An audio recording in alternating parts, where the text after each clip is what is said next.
मनू, काका तू कधी आलास? तू इथे काळजी करत बसली होतीस ना तेव्हाच. मी नाही, असं काहीच नाही. मनू, या आधी पण मी तुला सांगितलं की या गोष्टींचा तू किती विचार करायचा नाही म्हटलंस ना, तरी सुद्धा जो होणार ना त्रास तो होणारच आहे. आता तुला कुठल्या गोष्टीची धास्ती वाटते हे कळतंय मला. शुभ्राची कस्टडी जर उद्या सत्यजित रावांकडे गेली तर काय, त्याच गोष्टीचं टेन्शन आलं ना तुला?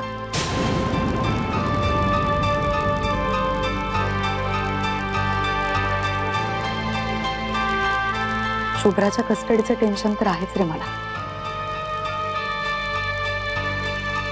पण मला सध्या बाबांच्या आणि महाबळींच्या वागण्याचं जास्त टेन्शन आहे. म्हणून दादासाठी ही केस जिंकणं म्हणजे आयुष्य जिंकण्यासारखं आहे. त्यात कोर्टात होणारे आरोप, प्रत्यारोप, साक्ष, उलट तपासणी, या सगळ्यांनी मनस्ताप वाढतच जाणार आहे. आता महाबळींनी बाबांना सांगितलंय कोर्टात आणखीन एक नवीन साक्षीदार घेऊन येऊ. आता कोण नेणार आहे साक्ष? मी विचारलं बाबांना नाव, पण त्यांनी नाव सांगायचं साफ टाळलंय. मला म्हणाले कोर्टात साक्षीच्या वेळीच कळेल तुला. तुला सांगितलं का त्यांनी याबद्दल काही? नाही ग, दादा हल्ली या विषयावर माझ्याशी कुठे डिस्कस करतो. हे सगळं काय चाललंय मला अजिबात कळत नाही. कोर्टात जुन्या गोष्टी उकरून काढायच्या नाहीत या माझ्या म्हणण्याला बाबांनी आणि महाबळींनी साफ धुडकावून लावलंय. या सगळ्या गोष्टी मनावर दगड ठेवून मी सहन सुद्धा केल्या, पण कशानेच काहीच फरक पडत नाही हे पाहून त्यांनी दादा होळकरला कोर्टात बोलवलं आणि आता आणखीन एक नवीन साक्षीदार घेऊन येणार आहे. दादा होळकर नंतर यांचा जुना वैरी आणि कट्टर शत्रू कोण असेल त्याचा विचार करून करून हैराण झालीय. म्हणून तू काळजी करू नकोस. हे बघ, दादा मला सांगणार नाही, पण मग मी सत्यजित रावांना विचारतो. कसं आहे, कुठलाही साक्षीदार कोर्टात आणायचा असेल तर दोन्ही पक्षाला त्याची कल्पना द्यावी लागते. सत्यजित रावांना नक्की माहिती असेल त्याबद्दल. काका अरे काय बोलतोस तू? त्यांना प्लीज अजिबात फोन करू नकोस. त्यांच्या गैरसमजात आणखी भर नको पाडूस प्लीज. त्याने आता काय फरक पडणार आहे? अगं म्हणजे जो काही गैरसमज व्हायचा आहे तो माझ्या बाबतीत होईल ना. मी बोलतो सत्यजित रावांशी. प्लीज नको, प्लीज त्यांना अजिबात फोन करू नको. आधीच आपल्याकडून दादा होळकरने साक्ष दिली म्हणून कमालीचा राग आहे त्यांना आपल्याबद्दल. त्यात आणखी भर नको घालूस तू. अगं पण मनू, या गोष्टी जर आपल्याला आधी कळल्या नाही तर पुढे याचे परिणाम वाईट होतील ना. आणि मला सांग, तू या गोष्टीचा त्रास करायचं थांबवणार आहेस का? म्हणून म्हणतोय मला सत्यजित रावांशी बोलू दे. काका अरे पण हे बघ मनू, काळजी करू नकोस. मी व्यवस्थित बोले. ही सिच्युएशन कशी हँडल करायची हे कळतंय मला. डोंट वरी.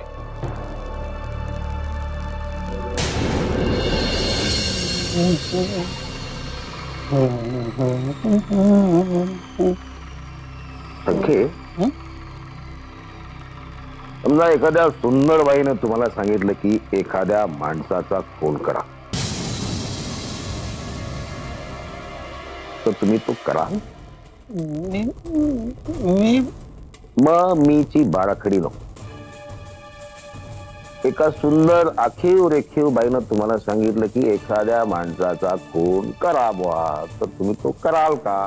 साधा प्रश्न. हो हो हो हो करेन.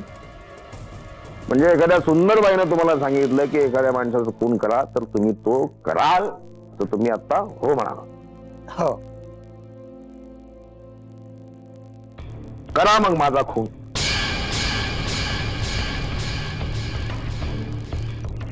काय तुमचा खून? नाही नाही तुम्ही आता कबूल झालात की नाही? एखाद्या सुंदर बाईनं तुम्हाला सांगितलं की एखाद्याचा खून करा तर तुम्ही हो म्हणाल की नाही? मग करा माझा खून. नाही नाही नाही नाही साहेब नाही. त्या बाईनं तुम्हाला सांगितलं की नाही?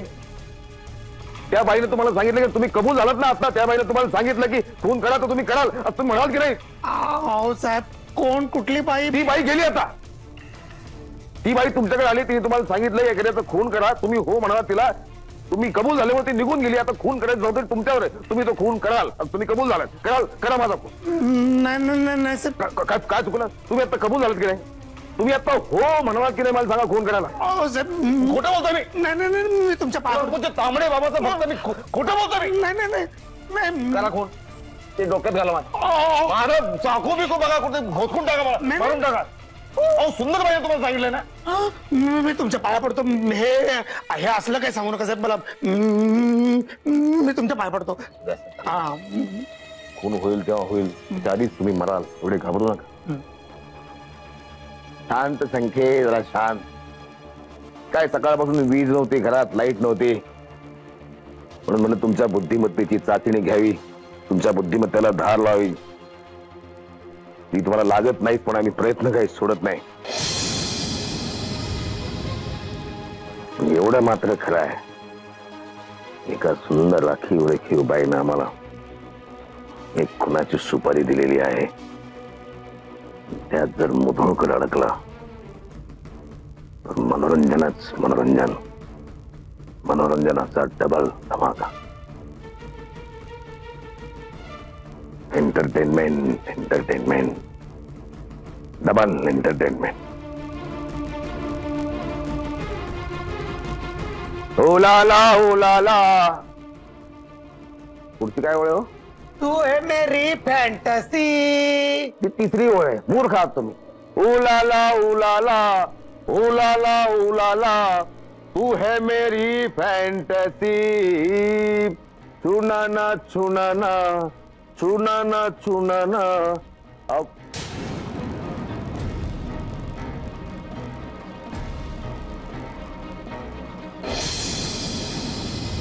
पुरुष पुरुषची गरज आहे.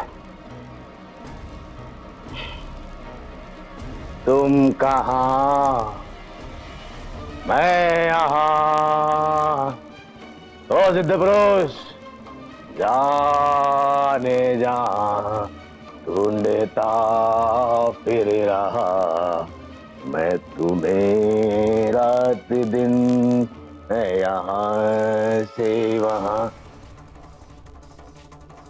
सिद्ध पुरुष. बोला काका. कसे आहात? ज्या माणसाची डिवोर्स केस कोर्टात चालले तो कसा असू शकतो तसा मी आहे. कसं आहे, दादा आणि महाबळे वकील नवीन साक्षीदार कोर्टात आणणार आहेत असं कळलं. तुम्हाला त्याबद्दल काय माहिती आहे का? नाही म्हणजे साक्षीदार कोण आहे वगैरे असं. नाही, मला काहीच माहिती नाही. कसं आहे सत्यजितराव, तुमच्या वकिलाला याबाबतची इंटिमेशन आधी दिली गेली असेल ना? नाही, माझ्याशी तरी त्या काही बोलल्या नाही. इनफॅक्ट मी आज नंतर जाईनच त्यांना भेटायला, तेव्हा कदाचित सांगतील त्या. ओके ठीक आहे. पण तुमचं तुमच्या दादांशी किंवा ऍडव्होकेट महाबळींशी काही बोलणं झालं नाही का? नाही नाही, मी महाबळेंना भेटलेलो नाहीये. मला तसं मंजिरी म्हणाली. म्हणजे मंजिरीला सुद्धा याबाबतची पूर्ण माहिती नाहीये. कसं आहे, जाऊ दे ना काका, काय फरक पडतो, कोणी का असे ना साक्षीदार. एनिवे, मी आता जरा बिझी आहे, आपण नंतर बोलूया. हे बघा सत्यजितराव, कसं आहे की मी खरंच खूप बिझी आहे काका. मी नंतर करतो फोन तुम्हाला. Bye bye.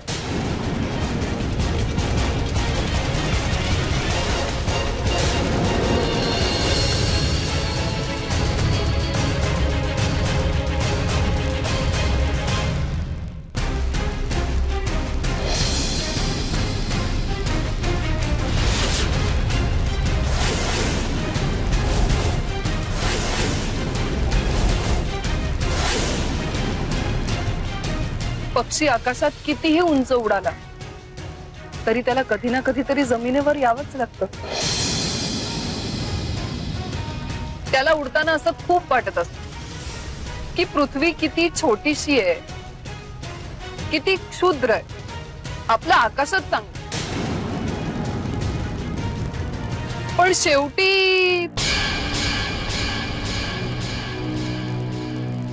एनिवे, मी इथे काय तुला खिजवायला आलेले नाही. सत्यजित, त्या दिवशी तुझ्या भावाच्या बायकोनी आणि तुझ्या मित्रांनी माझ्या विरुद्ध जो काही गेम केलाय, त्यानंतर माझी खात्री होती माझा माग काढत तू माझ्यापर्यंत पोचशील. कारण जसा मला तुझ्याशिवाय पर्याय नाहीये, तसाच तुलाही माझ्याशिवाय पर्याय नाहीये. आणि आज फायनली तू हे एक्सेप्ट कर.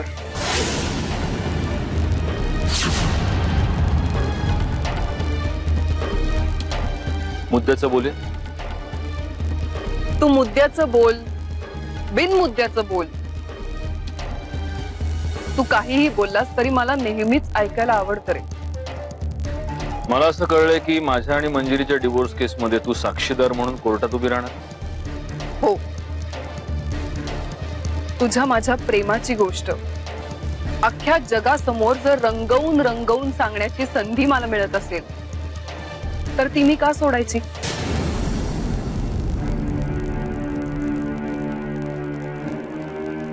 गोष्टी रंगवून सांगण्यात तुझा हात कोणीच धरू शकत नाही प्रिया. तू काय त्या सुहासला असं सांगितलंस की तुझ्या पोटात वाढणारं बाळ माझं आहे. आय विश ते बाळ तुझंच असतं. पण जे खोटं सहज पकडलं जाऊ शकतं ते खोटं बोलण्याचे कष्ट का घ्यायचे Priya. I mean, medical science इतकं पुढे गेलंय की एखाद्या बाळाचा पिता नेमका कोण आहे हे हल्ली सहज सिद्ध केलं जाऊ शकतं. आय नो, पण तुला काय वाटतं तो सुहास डीएनए टेस्ट करायला जाणार आहे. मला फक्त त्याच्याकडनं सुटका हवी होती आणि ती मी मिळवली. आणि हो, विषय निघालाय म्हणून सांगते, उद्या कोर्टातही मी हेच सांगणार आहे. काय की हे बाळ माझं आहे म्हणून. ऑफकोर्स. आताच मंजिरीच्या वकिलांना भेटून आले मी. त्यांनी मला हेच सांगायला सांगितलंय. मंजिरीच्या वकिलांनी तुला उद्या कोर्टात धाधांत खोटं बोलायला सांगितलंय. Everything is fair in love and war. हा जसा माझा मोटो आहे तसाच कदाचित त्यांच्याही वकिलांचा असेल. आश्चर्य आहे. कारण तू जर कोर्टात असं खोटं बोललीस तर माझी वकील सोलून काढेल तुला. सुहास एक वेळ डीएनए टेस्टचा आग्रह धरणार, पण आम्ही जर उद्या कोर्टात डीएनए टेस्टचा आग्रह धरला तर पळता भुई थोडी होईल तुला आणि तुझ्या वकिला.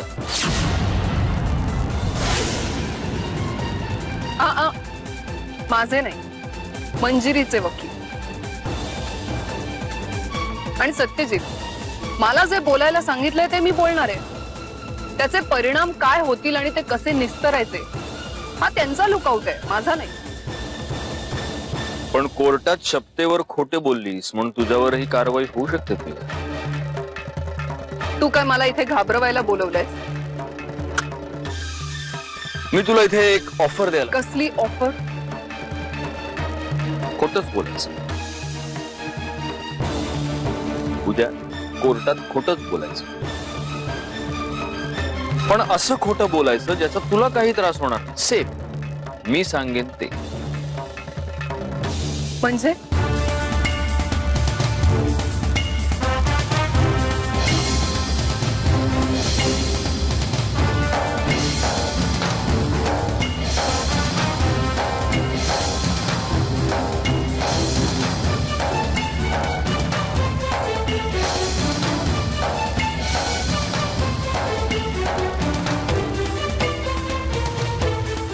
आणि मी हे सगळं का करावं असं तुझं म्हणणं आहे? तू तर मला तुझ्या आयुष्यातून हकलवून लावलं होतंस. माझी काळी सावली तुझ्यावर, तुझ्या कुटुंबावर पडता कामा नये असं बजावलं होतंस मला. मग मी हे सगळं का करायचं तुझ्यासाठी? आणि ही गोष्ट ज्यामुळे तुझं आणि मंजिरीचं लग्न टिकू शकतं. माझं आणि मंजिरीचं लग्न टिकण्याचा आता काहीही स्कोप नाही. मी हे जे सगळं करतोय ते माझ्या मुलीची कस्टडी मिळवण्यासाठी करतोय. ज्या लग्नामुळे मला इतका मनस्ताप झाला, ज्या लग्नामुळे माझ्या आईला आयुष्यभरासाठी अपंगत्व आलं, ते लग्न नकोच आहे मला आता.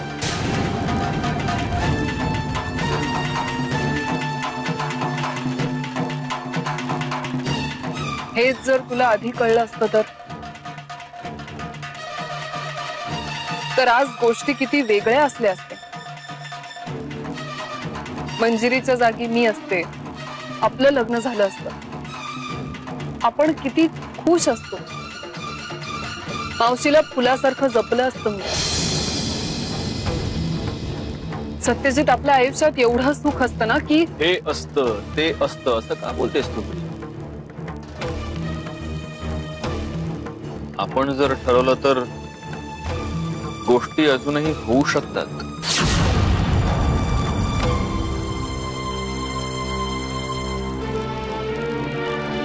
म्हणजे मला माझ्या आयुष्याने एकच गोष्ट शिकवली प्रिया. काही नाती अशी असतात ज्यांना कधीच पूर्ण विराम लागत नाही.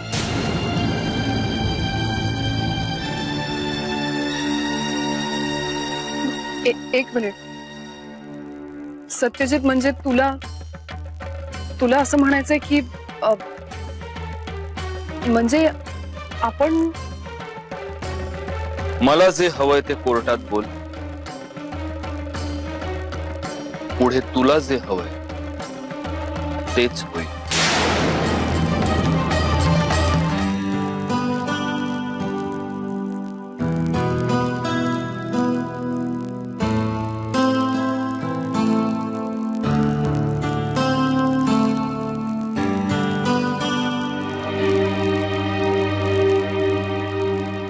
सत्यजित, दादा नाही, मला वाटलं तुझ्याबरोबरच असेल. नाही, माझ्यावर नव्हता. बाय. निघालास? माझ्याशी बोललास तर घर वाहून नाही जाणार तुझं विहंग.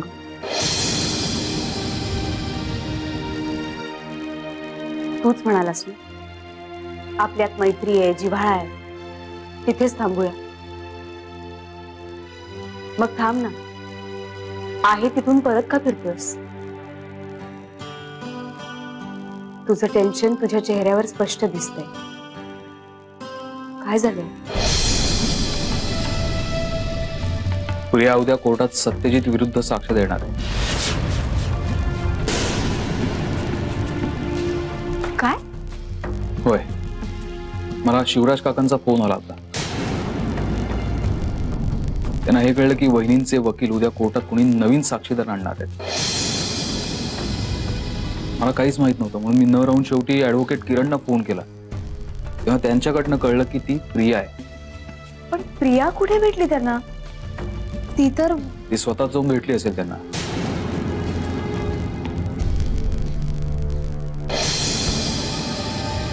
पण मला सांग व्यंग, मंजिरी वहिनींना कोर्टात साक्ष देण्यासाठी प्रिया चालणार आहे? तुला असं वाटतंय की यामध्ये वहिनीनं काय चाललंय काय नाही हे कोणी विचारतही असेल? त्यांचाच खटलाय ना? नाही, आता ही बाबांची वैयक्तिक लढाई. प्रिया जेव्हा कोर्टात सत्यजित विरुद्ध गरळ ओकेल ना, तेव्हा सगळ्यात जास्त वेदना होणार आहेत त्या वहिनींना. एवढं होऊन सुद्धा त्यांची बाजू घेतोयस? कारण त्यांची ह्या सगळ्यात काही चूक नाही. सत्यजित अनेकदा चुकलाय, बाबांच्या काही चुका आहेत, कळत नकळत कधी कधी शालिनी मावशी देखील चुकली आहे. पण आजपर्यंत कोणी चुकलं नसेल ना तर त्या वहिनी आहेत. त्यांचीच सगळ्यात जास्त फरफट होतीये. अच्छा, म्हणजे माझा दादा जे हाल भोगतोय त्याचं काहीच नाही. शुभ्रा त्याचा जीव की प्राण आहे, पण आज तो तिला साधं बघू सुद्धा शकत नाहीये. याला कोण जबाबदार आहे? तुझा राग दिसतोय वहिनींवर. राग नाही विहंग, मंजिरी वहिनीच मला या घरात घेऊन आली. त्यांचे उपकार मी कधीच विसरू शकत नाही. मला एवढंच म्हणायचंय की माणसाने फक्त बरोबर नसावं, त्याने समजूतदारही असावं.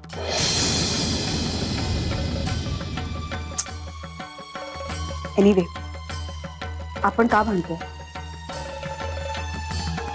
मला सांग की प्रिया उद्या दादाविरुद्ध कोर्टात साक्ष देणार आहे, हे त्याला माहितीये? हो सत्यजित, अरे सॉरी, तुम्ही महत्वाचं काही बोलत असाल तर मी जाऊ का? मी तुलाच भेटायला आलो. काय बोरिंग माणूस आहेस. मंजुषा घरात असताना तू मला भेटायला आलास. प्रिया उद्या कोर्टात तुझ्या विरुद्ध साक्ष देणार आहे. हो काय? प्रिया साक्ष देणार आहे कोर्टात. अरे हो, कळलं कळलं, पण ते काही मला तुझ्याकडून नाही कळत आहे, मला आधीच माहिती आहे. अरे पण मग उद्या कोर्टामध्ये ऍडव्होकेट किरण तिला कसा हँडल करणार आहे, त्यांची स्ट्रॅटेजी काय असेल हे नको कळायला. त्यांना जाऊन विचार ना. मंजुषा, खूप भूक लागले, जेवायला वाट. सत्यजित, मी सकाळ वागतोय हा. बहुतेक तो प्रियाचा प्रॉब्लेम ऑलरेडी सॉल्व्ह करून आला असेल.